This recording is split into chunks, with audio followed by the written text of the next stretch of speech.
Hi అండి, అందరికీ happy Sunday. ఈరోజు స్పెషల్ వచ్చి కొంచెం చికెన్ తీసుకొచ్చాడు. కొంచెం గ్రేవీ చేద్దామని చెప్పి ఇప్పుడు కర్రీ చేస్తున్నాను. ఇదిగోండి ఈ చికెన్ గ్రేవీ చేసుకున్నాను. చికెన్కి కొంచెం ఆయిల్ వేసుకున్నానండి. ఇది వేడెక్కిన తర్వాత ఉల్లిపాయ ముక్కలు వేసుకోవాలి. ఉల్లిపాయ ముక్కలు అనేది కొంచెం మందంగానే ఉండాలి. అది ఉల్లిపాయలు పచ్చిమిరపకాయలు వేగిన తర్వాత చికెన్ వేసేసుకోవాలి. ఈ చికెన్ వేసుకొని కొంచెం అటు ఇటు ఒక 5 నిమిషాలు అలా వేపుకున్న తర్వాత వీటిలోనే కొంచెం అల్లం చిన్నులపై పేస్ట్ కూడా వేసేసుకోవాలి. ఇలా ఒకసారి ట్రై చేయండి, మీరు కూడా చాలా బాగుందండి. ఇలా చేసుకున్న తర్వాత ఇలా పచ్చి వాసన పోయేదాకా కలపాలండి. ఇలా కలిపిన తర్వాత వీటిలో కొంచెం పసుపు, కారం అలాగే కొంచెం ఉప్పు వేసుకొని అలా ఇలా తిప్పండి. ఒక 5 నిమిషాలు తిప్పి మళ్ళీ మూత పెట్టేయండి. మూత పెట్టిన తర్వాత దీంట్లో కొంచెం కరివేపాకు వేసి వీటిని కూడా ఒక 5 నిమిషాలు మూత పెట్టి మగ్గనివ్వండి. ఎందుకంటే కరివేపాకు వేయడం వల్ల చికెన్లో ఫ్లేవర్ అనేది చాలా బాగుంటుంది. ఇదిగోండి ఈ ముక్కలు చూసారా ఎంత చక్కగా మగ్గిపోయినాయో. నేను దీంట్లో కొంచెం గరం మసాలా వేస్తున్నాను. ఇలా వేసుకొని కొంచెం వేపుకోవాలి. ఇలా వేగిన తర్వాత కొన్ని వాటర్ వేయండి. ఎందుకంటే ఫస్ట్లో మనం వాటర్ అనేది వేయలేదు కాబట్టి ఇప్పుడు మనం వేస్తున్నాం. అలాగే ఇది కొంచెం చికెన్ మసాలా కూడా వేస్తున్నానండి. వేసుకున్నాక ఇలా వేపుకోవాలి. లాస్ట్లో కొన్ని వాటర్ పోసి ఒక 5 నిమిషాలు మగ్గనివ్వండి. ఇలా మగ్గనిస్తే కూర అనేది ఇంకొంచెం బాగుంటుందండి. చాలా బాగుందండి గ్రేవీ అనేది, నేనైతే తిన్నాను. అలాగే ఇది చేసుకున్న తర్వాత నేను కొంచెం అన్నం తాలింపు వేసుకున్నాను, అది కూడా మీకు చూపిస్తాను, చూసేయండి. బిర్యానీలోకి ముందుగా కుక్కర్లో అయితే గరం మసాలా వేసుకొని అది వేగిన తర్వాత నిలువుగా కోసుకున్న ఉల్లిపాయలు, పచ్చిమిరపకాయలు అలాగే కొత్తిమీర వేసుకొని ఒక 2 బిర్యానీ ఆకులు వేసుకొని వేపుకోవాలి. ఇది వేగిన తర్వాత కొంచెం అల్లం చిన్నులపై పేస్ట్ వేసుకొని పచ్చివాసన పోయేదాకా వేపుకోవాలి. వాటర్ వేసుకోవాలి. దీన్ని కూడా కొంచెం ఉప్పు వేసుకొని ఇలా పొంగనివ్వండి. వాటర్ అనేది ఇలా కొంచెం బాగా పొంగిన తర్వాత మనం ముందుగానే నానబెట్టుకున్న బియ్యాన్ని కూడా వేసేసుకోవాలి. ఇలా వేసుకొని ఒక 2 విజిల్ ఉంచేస్తే అయిపోద్ది. చాలా బాగా వచ్చినాయండి అన్నం కూర. అలాగే సాయంత్రం కూడా మీకు ఒక వెరైటీ కర్రీ అనేది చూపిస్తాను.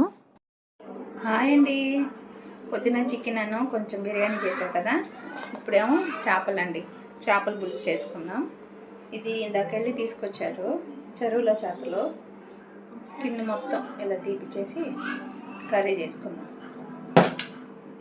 కర్రీకి డేక్ష వేడెక్కిన తర్వాత కొంచెం ఆయిల్ వేయండి. ఈ ఆయిల్ కూడా కొంచెం బాగా కాగాలండి. ఇలా కాగిన తర్వాత కొన్ని మెంతులు అయితే వేయండి. మెంతుల వల్ల కూర అనేది చాలా బాగుంటుందండి, కొంచెం టేస్ట్ అనేది వచ్చింది. ఇలా వేగిన తర్వాత సన్నగా కోసుకున్న ఉల్లిపాయలు అలాగే నిలువుగా కోసిన పచ్చిమిర్చి ముక్కలను కూడా వేసేసుకోండి. ఇలా వేసిన తర్వాత దీంట్లో కొంచెం అల్లం చిన్నులపై పేస్ట్ కూడా వేయండి. మసాలాలో కొంచెం పచ్చివాసన పోయేదాకా అలా వేపండి. నేనైతే ఎక్కువగా చేపల పులుసుని కలిపి పెట్టేస్తానండి. తాలింపు అనేది ఎప్పుడో ఒకసారి చేస్తాను. ఇలా ఒకసారి చేసి మీకు చూపిద్దామని చెప్పి చేస్తున్నాను. నేను ఒక వీడియోలో కూడా ఆల్రెడీ నేను ఫుల్ వీడియో అనేది పెట్టాను, చేపల పులుసు కలిపి పెట్టింది. కొత్తగా చూస్తున్న వాళ్ళు ఎవరైనా ఉంటే చూడాలనుకున్న వాళ్ళు చూడండి, ఛానల్లో ఉంది. ఇలా కొంచెం వేగిన తర్వాత కొంచెం పసుపు అలాగే కారం. ఈ కారం అనేది కూరకు సరిపడా వేసుకోండి. అలాగే గ్రేవీలో కూడా ఎక్కువ ఉండకుండా ఎక్కువ వేసినా మాడిపోయిద్దండి. అందుకని చెప్పి కూరకి ఎంత కావాలో అంతే వేసుకోండి. తర్వాత కొంచెం ఉప్పు వేసుకొని వేపుకోవాలి. ఇలా వేపినప్పుడు ఈ పచ్చివాసన అనేది పోయిద్దండి. వీటిలో నేను 1 స్పూన్ జీలకర్ర అలాగే ధనియాలు వేపి పొడి చేశాను, ఇది వేస్తున్నాను. దీనివల్ల చేప కూరలో నీసు వాసన అనేది రాదండి. మీరు కూడా ఒకసారి ఇలా చేయండి.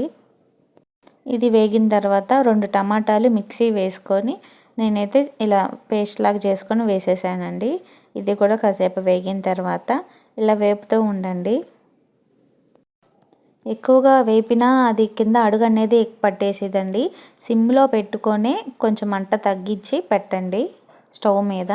ఇలా వేగిన తర్వాత గ్రేవీ చూసారా ఎంత బాగుందో. ఇలా వచ్చిన తర్వాత కొంచెం ముందుగానే మనం నానబెట్టుకున్న చింతపండు పులుసును కూడా వేసేసుకోవాలి. ఇలా వేసుకున్న తర్వాత ముక్కకి చేప మనం అదే కర్రీలో వేయగానే మునగాలి. అంతవరకు వాటర్ అనేది పోసుకోవాలండి. చారు అనేది ఇలా వచ్చిన తర్వాత ముక్కలు వేసేయండి, చేప ముక్కలు. నేనైతే ఒక్కొక్కసారి చేపలను కూడా కొంచెం లైట్గా వేపి వేస్తాను. అలా చేసినాక సరే చాలా బాగుంటుందండి. ఇలా మామూలుగానే నేను వేసేస్తున్నాను. ఈ చేపల పులుసు అంటేనే చాలా బాగుంటుందండి. చాలామంది ఇష్టంగా తింటారు, కానీ దీన్ని చేసే విధానంలో చేస్తే కనుక చాలా బాగుంటుందండి. ఇది లాస్ట్లో నేనైతే కొంచెం గరం మసాలా అలాగే కొన్ని కరివేపాకు వేసాను. ఇది లాస్ట్లో వేయడం వల్ల కూర అనేది చాలా టేస్ట్ వచ్చిద్దండి. ఇంకా ఒక 2 నిమిషాలు అలా పెట్టేసి కట్ చేసేసేయండి, చాలా బాగుంటుంది. చూసారు కదా, ఇలా చేపల కూరలో నూనె తేలిన తర్వాత గ్యాస్ అనేది కట్టేయండి. ఇంకా నేను ఈ కూర అనేది మా వారికి అలాగే పిల్లలు కూడా పెట్టేశాను. నేనైతే కొంచెం తిన్నాను. అలాగే చాలా బాగుందండి గ్రేవీ, ఈ చేపల పులుసు అనేది. ఇదిగోండి మా చిన్న పాప వచ్చేసింది. ఇది పెద్ద గయ్యాలు తెప్పింది ఈ మధ్య, అసలు మాటే వినట్లేదు. ఇదైతే దీనికైతే చాలా ఇష్టం అండి. చేపల పులుసు అన్న చేపల ఫ్రై అన్న చాలా ఇష్టంగా తినిద్ది. ఇంకా మేము తిన్నాక కొంచెం మిగిలినది రేపొద్దునకని చెప్పి గిన్నెలో తీసేసుకున్నాను. ఇదిగోండి, ఇంకా మీకు ఈ వీడియో కనుక నచ్చినట్లయితే లైక్ చేసి సబ్స్క్రైబ్ చేసి షేర్ చేయండి.